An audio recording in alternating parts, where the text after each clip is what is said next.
Have you ever wondered, why do some people work tirelessly their whole lives, yet still never escape poverty? They're not lazy. In fact, they are some of the most hardworking, patient, and self-sacrificing people you'll ever meet. They wake up earlier than everyone else. They juggle 2, sometimes 3 jobs at once. They eat simply, live in cramped rentals, skip vacations and social gatherings just to save every dollar they can. And yet, strangely, their lives don't get better. Month after month, they struggle to stay afloat, worrying about bills, healthcare, and even food for the weekend. Years ago, an American journalist and activist named Barbara Ehrenreich set out to find an answer. She didn't investigate from an office. She stepped out and lived like a low-wage worker.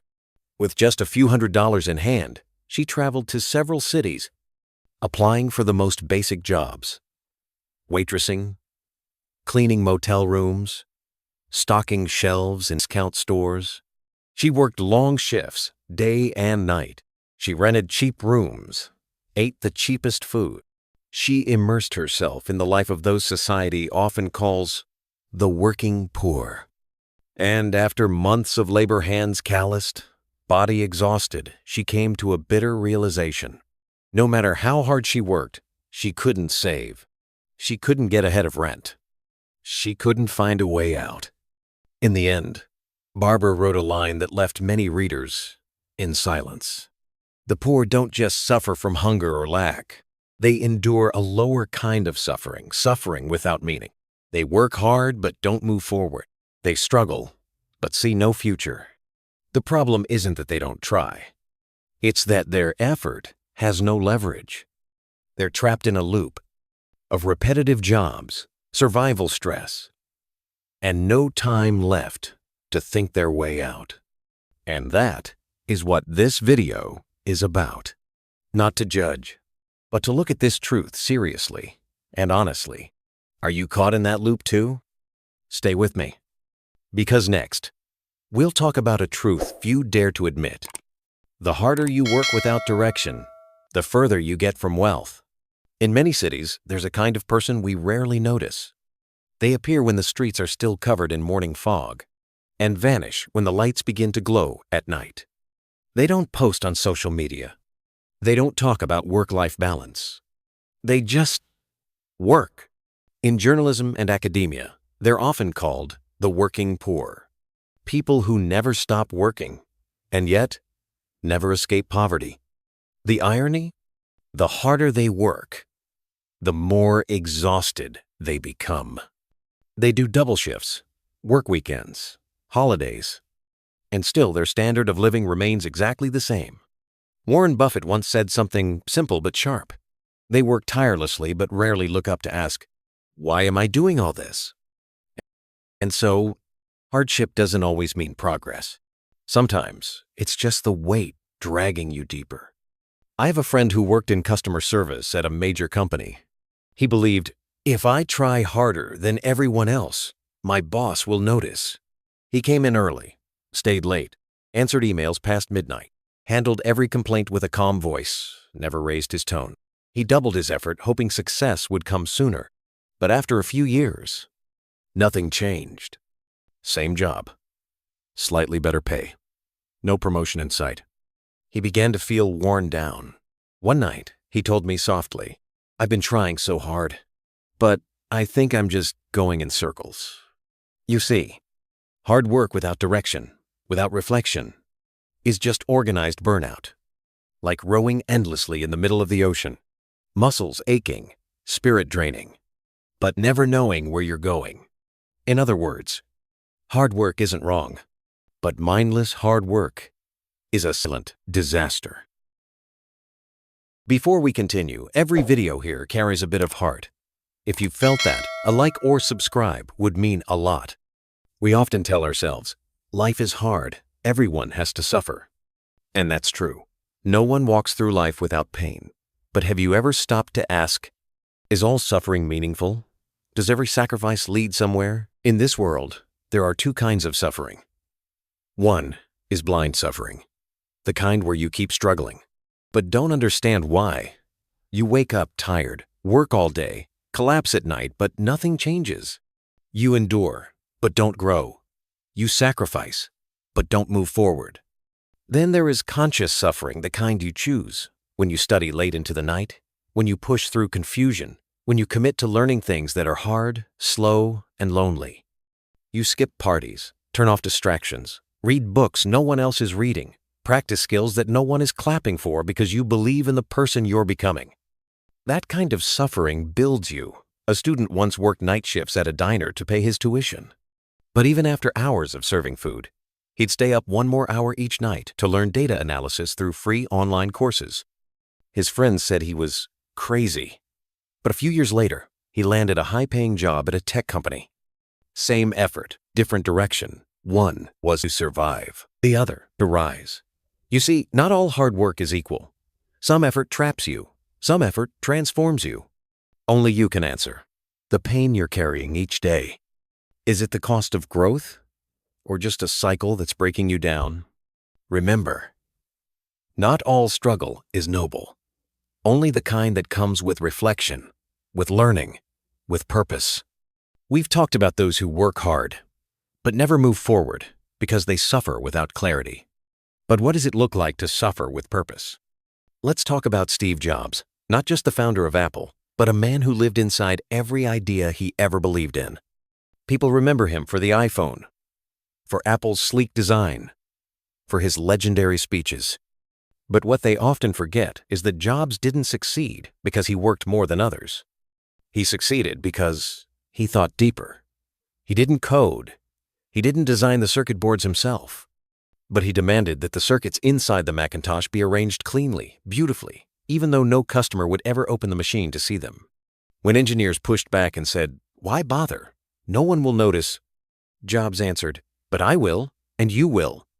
For him, quality wasn't just what people could see. It was how you thought about every little detail. He once delayed a product just because the color of the casing wasn't the exact shade of blue he imagined. The team complained. Deadlines were missed. Costs went up. But Steve said, "If it doesn't feel clean, joyful, and right, then it's not ready." That's not perfectionism. That's the discipline of deep thinking. That's the pain of demanding something better from yourself, even when no one else is asking. He wasn't doing it for applause. He was doing it for meaning. Steve Jobs once said, "We don't make products to make money. We make things that touch people's hearts." That kind of clarity is lonely. No one forces you to think that way. You have to choose it. You have to bear the silence, the slow process, the frustration of thinking until your brain hurts, just to find the one detail that makes everything feel right. It's not glamorous, it's not fast, but it's what separates noise from legacy. If you ask, what made Steve Jobs unforgettable? The answer is this. He dared to think so deeply that others called it unnecessary. And that's why his work touched millions.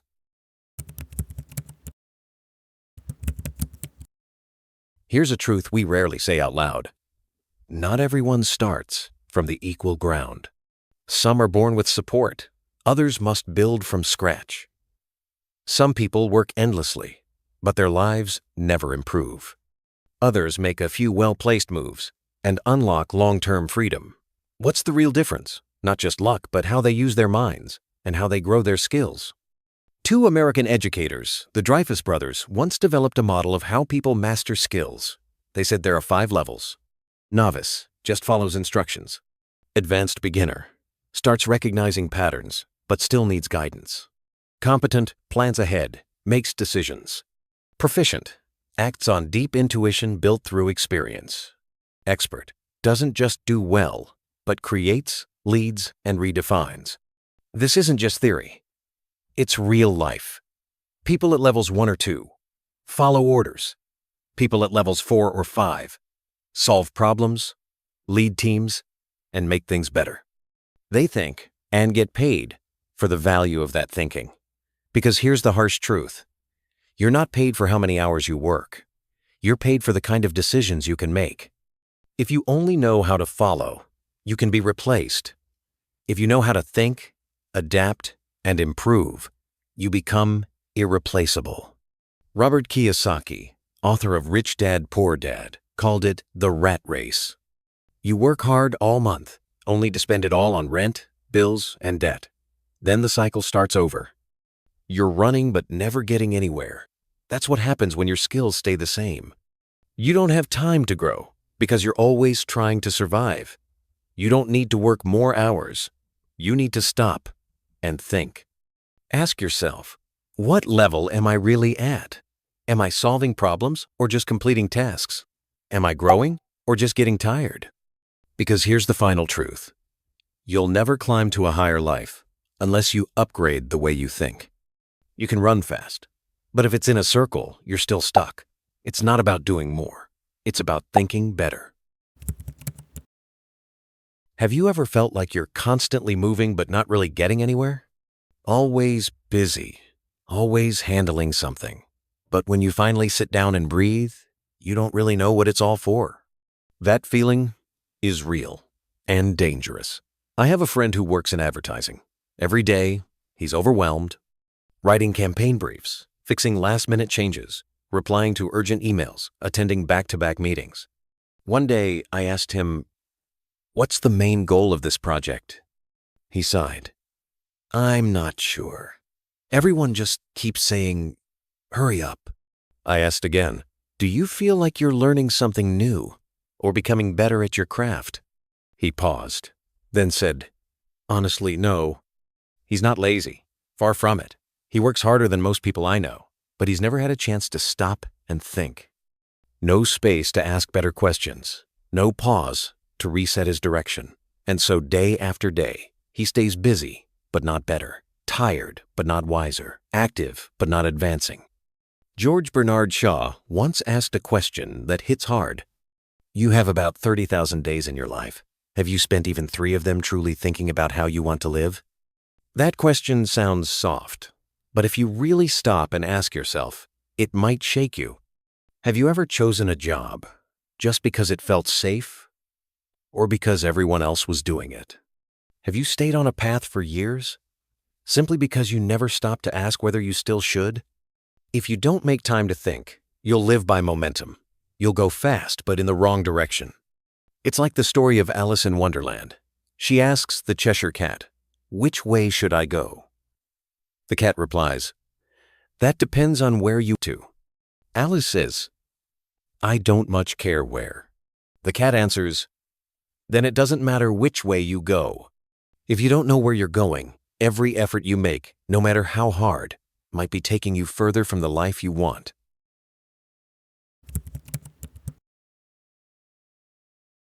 There's a truth that every person who has achieved lasting success eventually learns.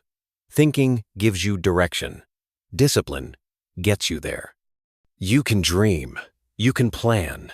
You can even visualize a life of freedom and abundance.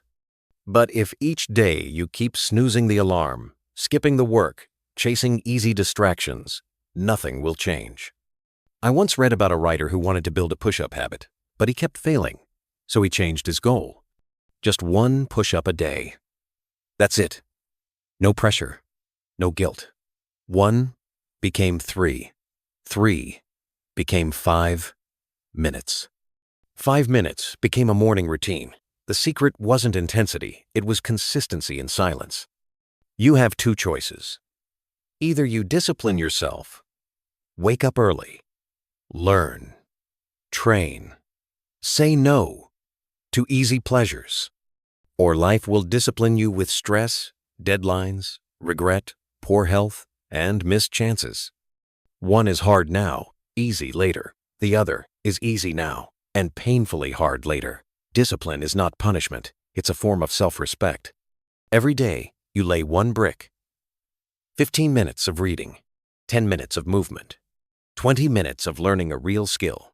You won't see results in a week, but in a year, you'll become someone people look up to. They'll call it luck. They'll say, "You got a break." But you'll know, you were simply patient, while others looked for shortcuts. You don't need to be extreme. You just need to be intentional. Live a life aligned with your deeper thinking. Think to see the right path. discipline to stay on it.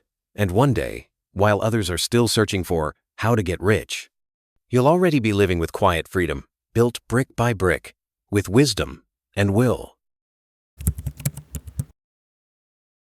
There's another kind of pain, not from heavy labor, not from financial pressure, but from something quieter, harder to explain. It's the loneliness of choosing to grow in silence. Have you ever felt different just because you chose to improve yourself? While others go out on weekends, you stay home to read. You skip vacations, parties, and late-night shows. Not because you're boring, but because you're focused. You look around, messy desk, tired eyes, books half open, and sometimes you wonder, is this really worth it? The answer is yes. You're not falling behind. You're just taking the quiet road forward. I once read the story of a software developer. He worked long hours at a call center, barely enough to get by. But after every shift, he stayed up late watching free coding tutorials online. No one saw it. No one praised it. But he kept going lesson by lesson, night by night. A few years later, he landed a remote job in tech, tripled his income, and moved his family into a better home. That didn't happen by magic. It came from quiet effort, compounded over time. Learning is lonely, but it's the most powerful kind of quiet you can live through. When you study, you're not just collecting facts, you're expanding the way you see, and in time, the world gives more choices to those who've trained their minds to see further. People who don't grow get stuck, accepting whatever life gives them, whatever job, whatever pay, whatever limits. They don't get to choose. But people who commit to learning, whether it's a trade, a mindset, a language, or just better thinking, earn their freedom. You may not see it today, but you are becoming someone who can walk into any room and choose the kind of life you want to live. So, study even when no one claps, even when it makes you feel alone. Study because freedom belongs to those who are prepared. If you've made it this far, I believe you're already somewhere on the journey to rise above who you were. Think of a seed. It doesn't sprout in clean, dry soil with perfect sunlight. It needs to be buried deep in the dark, pressed down by the earth, soaked in damp silence. Only then does it gather enough strength to break through. People are the same. We don't grow in comfort.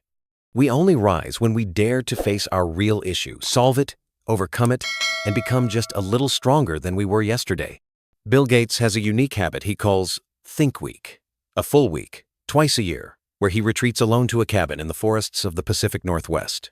No internet, no phone, no distractions. Just books, handwritten notes, and time to think deeply. During Think Week, Gates disconnects from the outside world. He brings with him stacks of books, printed research, and proposals from Microsoft employees. He reads, reflects, and lets his thoughts stretch in silence. In 1995, during one of these retreats, he wrote a memo titled The Internet Tidal Wave. It became a turning point in Microsoft's strategy, one that changed the course of tech history. Not everyone can afford a Think Week, but everyone can carve out moments to step away from the noise and think deeply about life, work, and purpose. It renews your energy. It sharpens your creativity. It realigns your compass so you can walk with intention again. And if even one sentence from this video made you pause, made you think, then I believe a small shift has already begun. You don't need to change the world today. You don't need to do everything at once. Just start by giving yourself a little silence. Think like Bill Gates. Learn the skill that matters. Do the work that must be done. And if the first try isn't perfect, do it again. Because a life of excellence doesn't come from luck, looks, or background. It comes from how you use your mind every single day. And if this video touched something inside you, hit like, subscribe, or share it with someone who's still searching for direction. Who knows? One sentence might just change a life.